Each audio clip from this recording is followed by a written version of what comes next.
একজন আলেম দ্বারা একটা পুরো রাষ্ট্র পরিবর্তন করা সম্ভব। ইবনে তাইমিয়ার কথা আপনারা জানেন, ইমাম আবু হানিফার কথা জানেন, ইমাম ইউসুফের কথা জানেন, ইমাম মুহাম্মাদের কথা জানেন।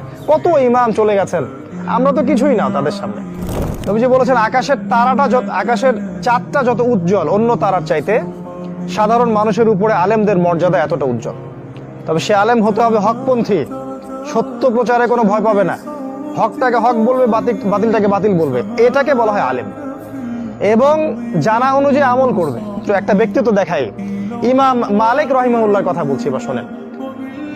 বাগদাদের সব আলেমরা ফতোয়া দিয়েছিল যে ওই যে ঠিকা বিবাহ করাটা জায়েজ। তো ইমাম মালিক তিনি এটাতে ফতোয়া দেননি। তাকে সরকার গ্রেপ্তার করবে, এখন চিঠি দিল তাকে আর কি।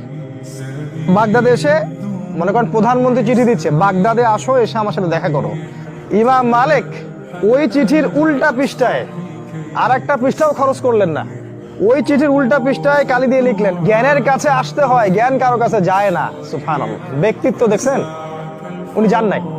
তারপরে ওই যে পেটুয়া বাহিনী মদিনায় পাঠায়, ওনাকে পিটাইতে নিয়ে আসা হলো। আজকে আমাদের আলেমদের প্রতি নসিহত থাকবে এটাও, যে কোরআন এবং সুন্নাহ এটা আমানত আল্লাহর পক্ষ থেকে, হকটাকে হকভাবে প্রচার করতে হবে। এবং আপনি একজন আলেম দ্বারা একটা পুরো রাষ্ট্র পরিবর্তন করা সম্ভব। ইবনে তাইমিয়ার কথা আপনারা জানেন, ইমাম আবু হানিফার কথা জানেন, ইমাম ইউসুফের কথা জানেন, ইমাম মুহাম্মাদের কথা জানেন।